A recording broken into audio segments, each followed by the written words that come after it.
Mga ilaw lang pagbabasihan kung ano problema niya. So ang nagbiblink sa kanya dito ay yung sa papel. So blinking siya. Naka-steady yung power light. Pero nagbiblink siya dito. Hindi ka makakapag print, makapag-copy, scan kasi may error siya dito. So pagka ganitong problema, nasa paper siya. Ang mabasahin natin yung ganito, yung indicator about dito. Ano to? Pag sinerch natin, maaaring may nag-jam na papel sa loob. Kaya hindi na gumagana yung mga roller o kaya yung printhead, or may mga parts na hindi na nagpo-function konektado sa pagpapaikot ng roller. Maaari yung motor or yung may problema o maaari may problema yung sensor ng yung encoder. So pwede po yun. Iba-ibang possible na panggalingan ng ganitong error, pero may kinalaman po siya sa sa pag-jam o pag-stuck ng na hindi mapaikot yung roller sa loob. So samahan niyo po ako, bubuksan ko to. Tingnan ko ano yung nagko-cause ng error po niya. So basta po pagka ganun yung error, hindi po ibig sabihin may nag-jam kagad. Posibleng may nag-jam or may ibang problema.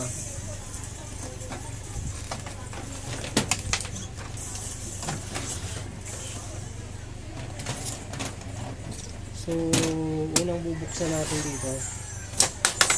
Ito, may dalawang tornilyo po yan dyan. Baba ko lang.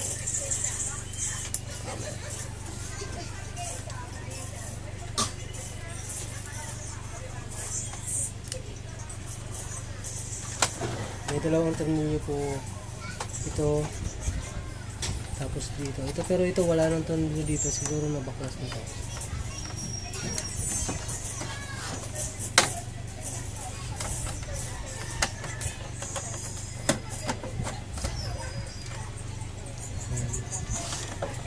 Tapos pili nyo na maangat siya.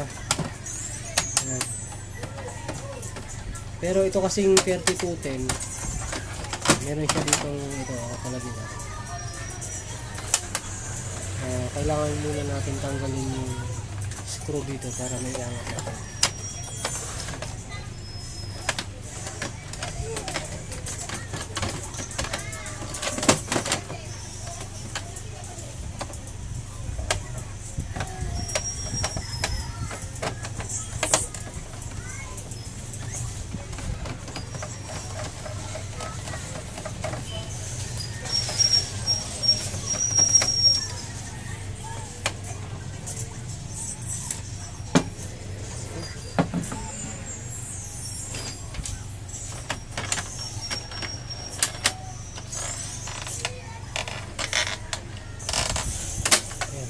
Tatanggalin natin ito. Kasi natanggalin natin yung screw.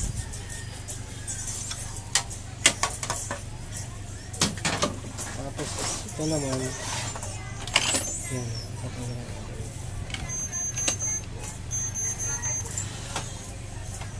Mga nakadikit pa yung mga maganda pa bago pa yung pinto. Tanggalin muna natin ito. Kasi mapakalasin natin itong yung spanner. Pagkatatanggalin nyo po itong mga harness, hawakan nyo pati yung blue. para hindi maiwan yung ano, yung, kasi yun yung nagpapatibay sa kanya. Yan. Tapos yun na,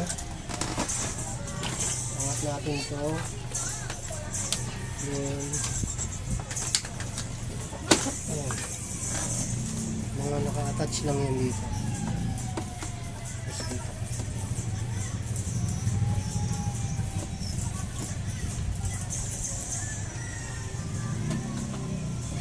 So ngayon, kasi posibleng may nag-jam dito, yun muna i-check natin kung may nagbara sa kanyang mga daanan ng papel, kaya tumitigil yung pag-ikot ng roller, kaya siya nag-i-error ng ganun. Muna i-check natin dito kung meron bang mga nakabara. Gamit po tayo ng flashlight.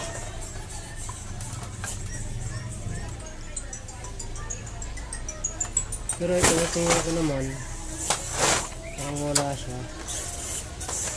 Pero sa ilalim nito yung baray. Tapos pag tiningnan mo dito, hindi mo siya basta-basta makikita.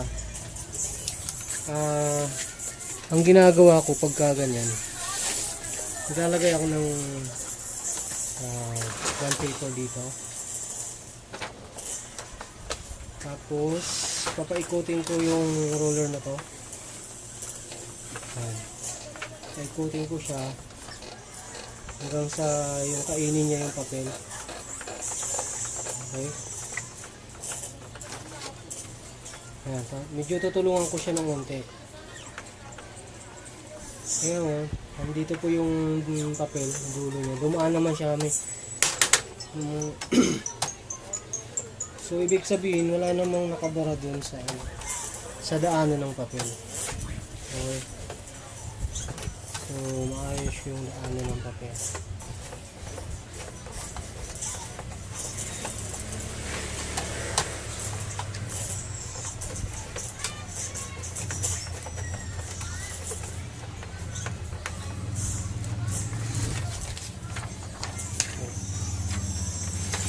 Tapos, pwedeng dito sa encoder disk niya.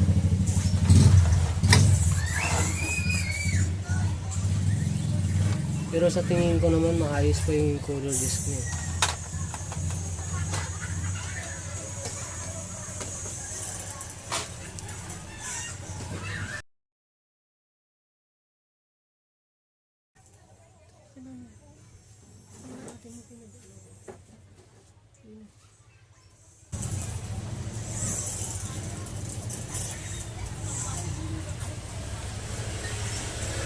So ayan guys, maayos pa naman itong encoder disk niya. Disk niya.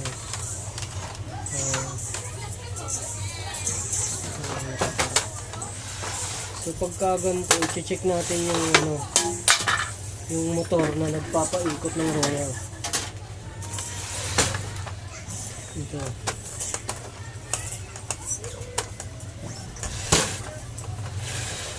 Ayun, nakita ko na. Ito. Yung nagpapaikot ng yung roller ng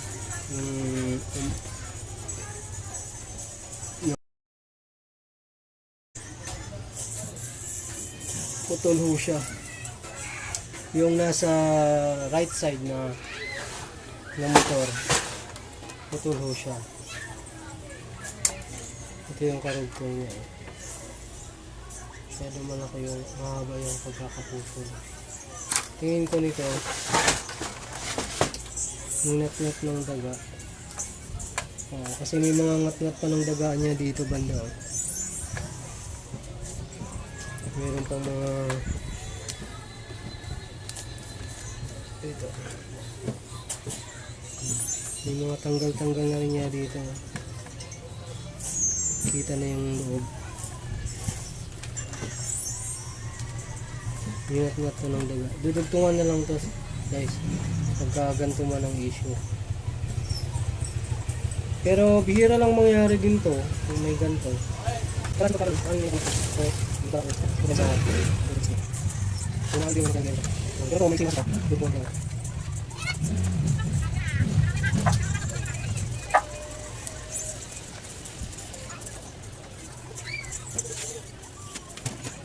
Dito ako ka hindi ka dito mo. Wala na.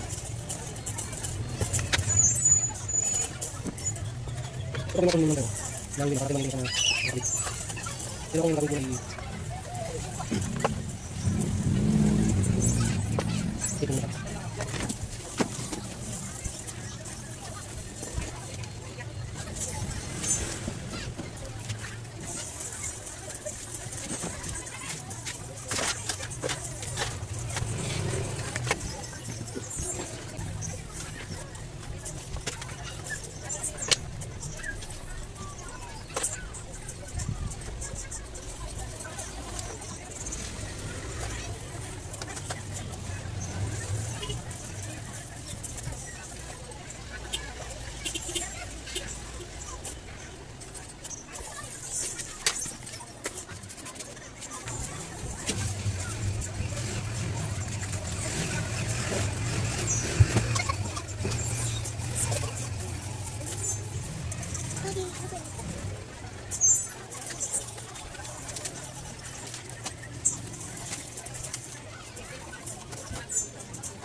May tira ako. Mas wala ang ko na.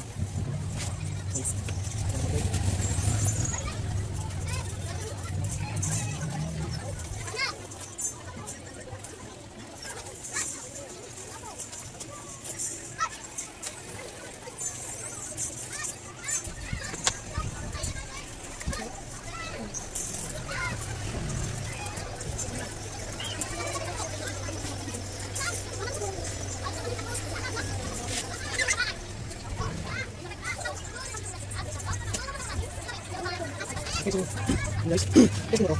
Wala yung aero niya. Tumakbo siya. So, ito lang yung problema niya. Then, ito naman, yung pagkakalagay nito, dapat ito lang, yung wala, di sasabit ito. Testing mo na natin.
Tapos pag nagbabalik kayo ng mga harness,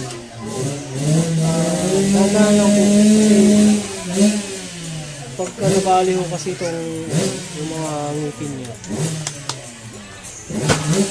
nahihirapan ako kayo magano. Yun yung feeling cause ng pagkasira.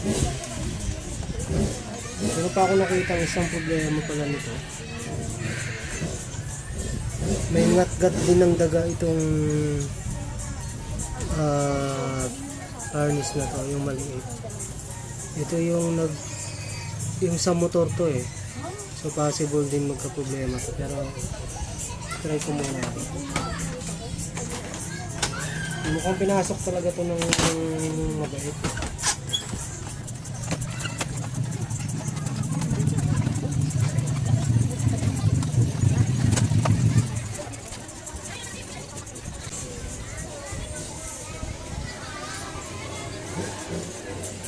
Kailangan to ano kasi nakalapat ng maayos.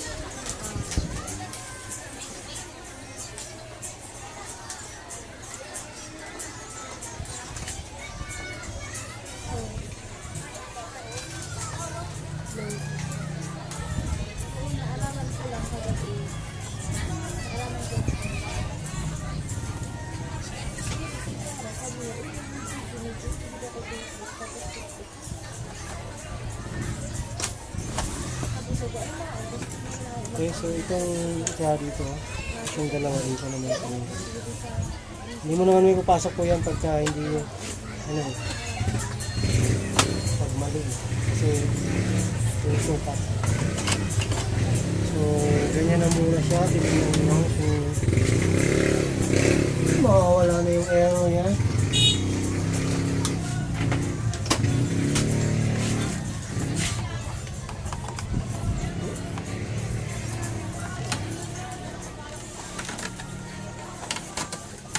Ayan guys, turn on. Ayan, gumalaw na siya. Kanina hindi yan gumagalaw.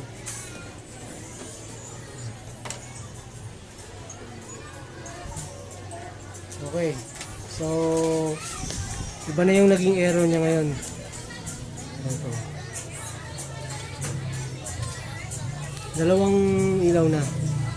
Hindi na yung sa paper na ilaw.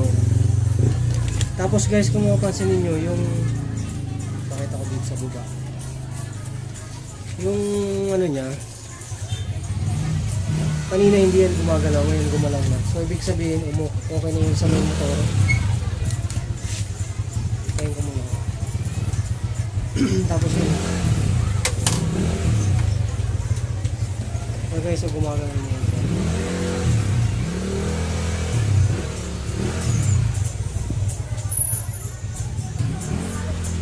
Ayun, biglang nawala yung ano, pinatay ko, tapos nawala yung error niya. Try nga natin kung mag-print ito. Kasi yung error niya, itong dalawa na umilaw. Pag dalawa kasi umilaw or nagbi-blink yan, general error kasi yan eh. Sa general error, pwede rin mangyari na sa scanner yung problema o kaya sa head niya wala nang mahigop na ink or may mga ibang problema na pagka ganun ang blink po, pag general error. Pero ngayon nawala na ho siya, titingnan natin, try natin kung magpo-function siya. So basta kanina ang nakita ko lang, merong flex na o itong harness na to, merong ngat-ngat din ng daga. So posible yung maging problema niya rin yun. Try tayo copy. Tingnan natin kung magpa-function ito yung kanyang scanner.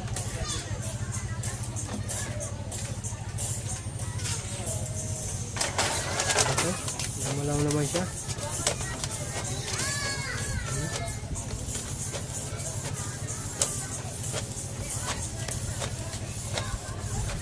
Next siya, pangit lang ang pagkakakuha ng papel.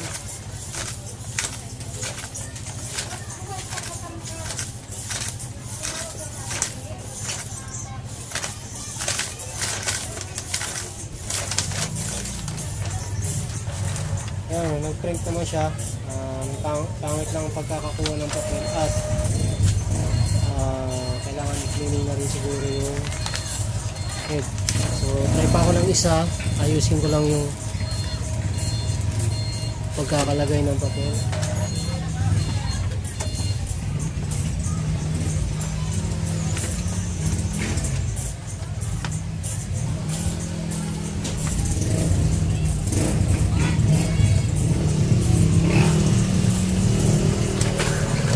Ayan, maayos na ang pagkakakuha ng papel niya. Then yung error niya na ano, sa papel, hindi na rin siya lumalabas.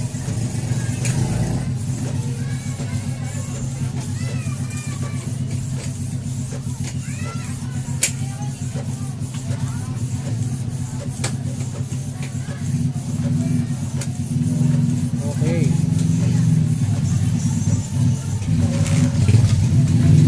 Okay na. So, solve na yung problema natin dito sa error niya dito sa may papel. Kumakain na siya ng papel. Ang problema niya na lang, titingnan ko kung kaya pa yung head, kaya pa sa cleaning o papalitan na. So, yan guys, ibabalik ko lang to. Tapos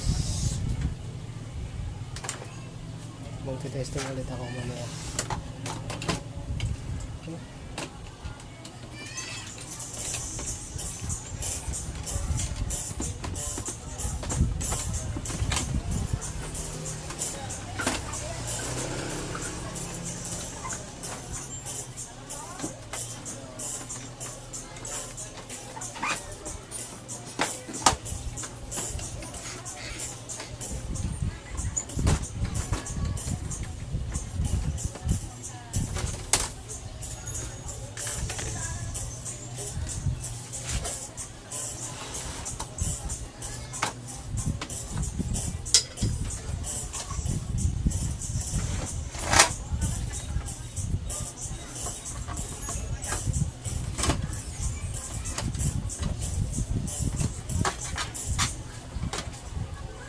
Ito meron tong guide dito sa ilalim. Ayan. Dito mo may mga butas din yan dito sa ilalim niya.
Kapag may tornilyo pa to dito eh. Walang to.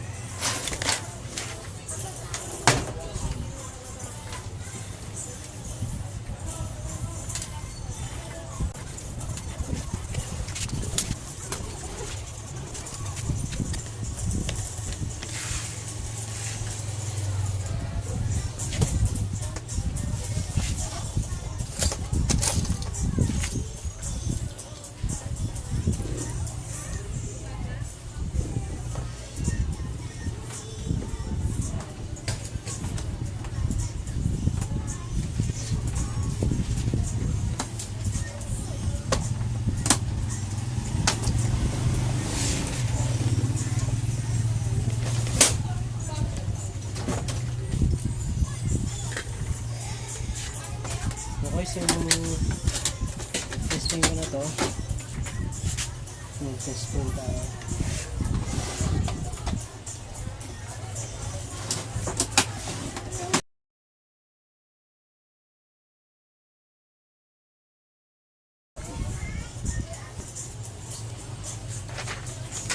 So para mag nozzle check,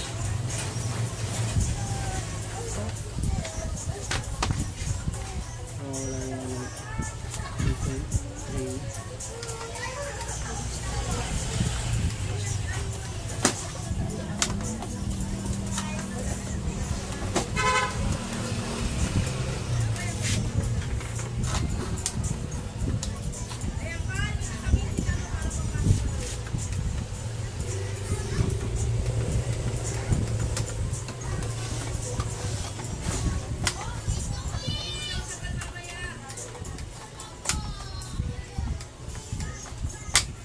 Power.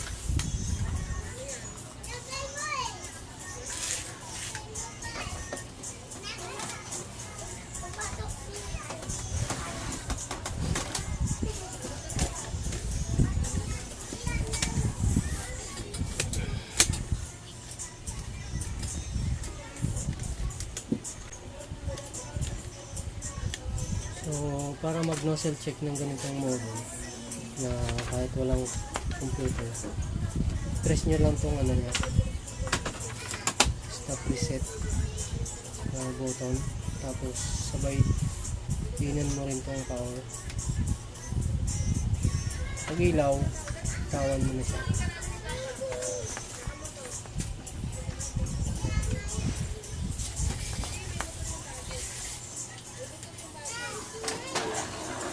Ayan, kumano. Para sa ano yan? Nozzle check. So,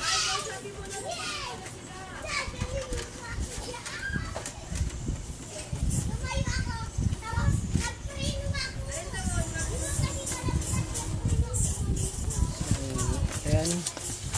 Wala siya naging, meron siyang mga print dito. Walang show ko nakikita. May problema talaga siya sa ano, print out. Try ko i-clean. So, ayan guys, basta ang naging error niya kanina, naka-ilaw yung itong indicator ng ano, sa paper. So, ngayon wala na siya, yun lang yung nangyari sa kanya. Hinat-ngat ng daga yung yung wire na konektado sa motor. So, yun lang guys, sana may natutunan po kayo. Pero hindi ibig sabihin po na kapag may ilaw to ay doon kaagad yung problema sa may motor. So, isa lang yun sa mga possible na pwede natin i-check kapag may ilaw yung dito. So, maliban doon, pwedeng nag-jam or yung sensor niya, yung encoder desk, or talagang may nagbara sa mga roller. So, ganun lang guys. Thank you. At sa mga bago sa aking channel, baka pwede po mahingi ang inyong subscribe at hit nyo po yung notification bell para lagi kayong updated sa mga video na session ko po. So thank you guys.